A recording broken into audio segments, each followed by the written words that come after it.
The views expressed are solely those of the speaker and not necessarily those of Paltalk.com, AVM software, or its advertisers.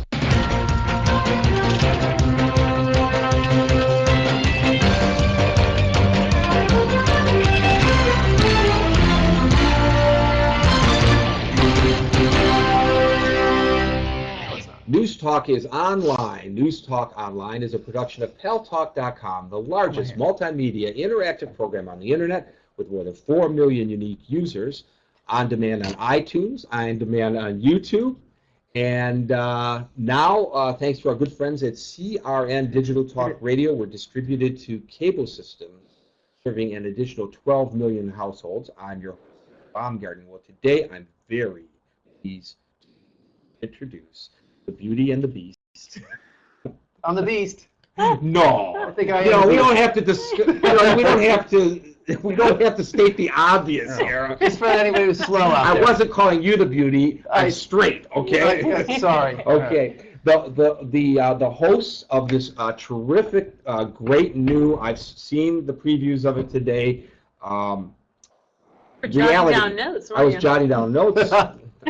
You were scaring me, Gary. Well, I was looking for advice from you guys. The show's on the Lifetime Television Network. It starts at 9:30 Fridays. That's 8:30 p.m. New York time. It's called Matched in Manhattan. It's a reality TV show based on Titus' life as a serial dater, the kind of guys that men want to be. Yeah, you're my hero. Can't stand.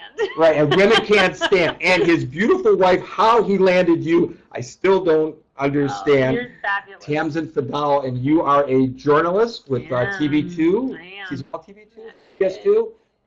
PS2 in New York. In New York. And they are also co-authors of a book that is called Why Hasn't He Called, which just happens to be, coincidentally, the name of a new show on Paltalk. The best show on Paltalk. The best show on Paltalk, other than News Talk Online. Sorry. Which immediately follows Matched in Manhattan on Lifetime, called Why Hasn't He?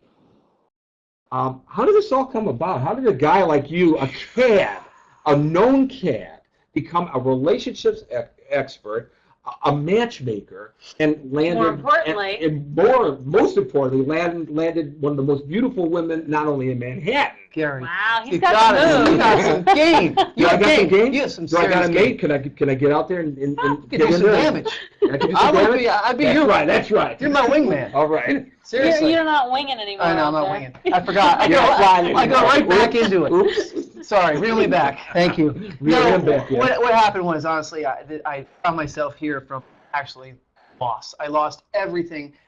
I did it incorrectly the first time. I was once married, and I was married for all the wrong reasons.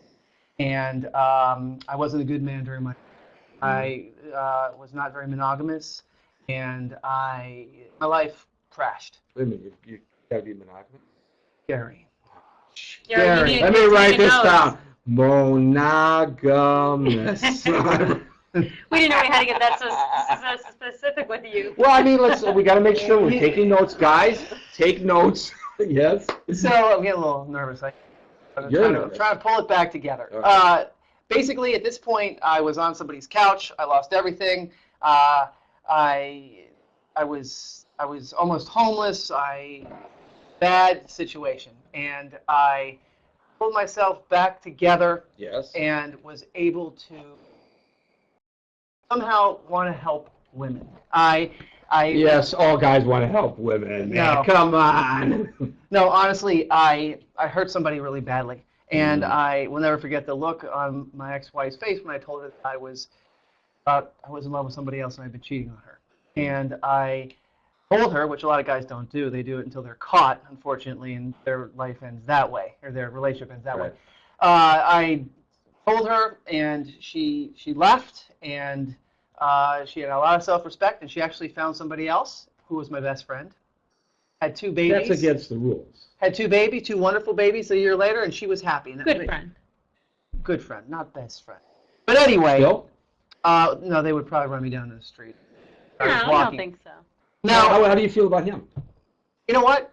Matt has wished them all the best. Like, Oh, that sounds like really? spin freaking. No, honestly, I'm very happy. Because they didn't do anything wrong. Yeah, he's a great You know? guy, and they're perfect for each other, and they have children, and it's really great. Right. So basically, my background was helping people look physically, because I owned a lot of gyms and I owned a lot of medical spas, but I was finding out that these people were not very fulfilled in a relationship sense. So as I made them look as good as I could physically, they still were very unhappy in their relationships. Okay, so your penance, self-imposed, is to go out and help women deal with guys like you. Exactly, and I vowed to spill the beans on my gender, reveal all the secrets of the boys' club, and try to develop a business out of it as well, because I thought that my skill set was now better suited for that kind of business. Some guys consider you a traitor. Traitor of my gender. Absolutely, I am a traitor. It all came down to one night when I was driving home on my bicycle, because I didn't have a car anymore because I gave everything to my wife. I was sleeping on my attorney's couch. It was pouring rain. I was personal training people in the gyms I used to own, and I was going through some serious penance. And I was driving through traffic on my bike, and it was raining, and I said to God, I don't know if it was religious, I'm moderately religious, but I just said to whoever was listening, please, I've learned my lesson. I can't take much more. I'm fraying at the ends. Give me a chance to meet somebody great and to build back my life. And I promise you that the next day, I bumped into Tamsin. The very next day. I swear to God, the very next day. And you kind of gave him the brush off. I did. For the longest time, as I understand. For a long time, I did. But not to be mean or play games, but I was in a different place in my life. I mean, I was about my career, and that's what I wanted to do, and I wanted to get to New York, and I had heard, he you were was in Philadelphia at the running time. around. You were in the television Philadelphia. Yeah. It's actually the second largest market? I think they're fourth. The fourth largest market. A lot of people don't know that because it's under the shadow. Yeah, it's a terrific television market. Yeah. And it's a terrific city to live in. I mean, we had a really, that's where we met, so it's kind Yeah. of special to us. But yeah, I blew him off because I didn't want to be involved with somebody that, I had heard things about him. He was flirty and he was. Well, this everybody and that. heard things about Matt. It was, His name was on the wire. I wasn't married for the right reasons. To try to make a long story short, when I first asked my ex-wife to go out on a date, she told me that she was a virgin and was saving herself for her husband. First night I asked her out. And I said, it's not religious, that's for my husband. I thought, give me 2 weeks. We'll probably be sleeping with each other. Well, 5 years later, I married her, and I never slept with her. So but you weren't celibate for 5 years. No, I was young. Come on, give me a break on that point. But I asked her. There are no breaks with I know. Gary. That's right. So anyway, by the time stop. You got my back. By the time we basically got married and had sex. By the way, have you guys discuss? You must have. They say that this is a good question. Anyway, a relationship question. Because whether you should tell your potential future significant other your past. In your case, the whole world knows your past. How did you guys manage that? Had everybody known about it? How about you knowing all this stuff about him?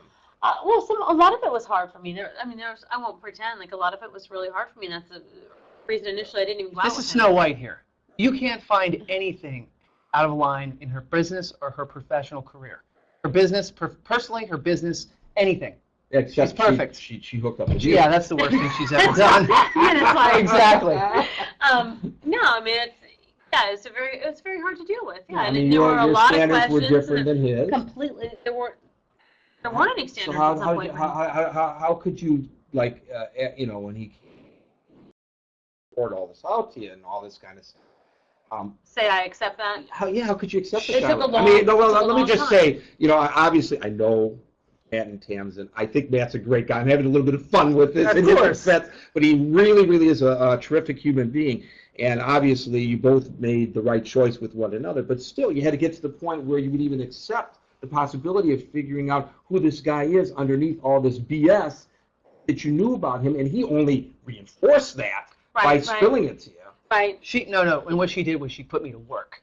It was not easy. She tested me.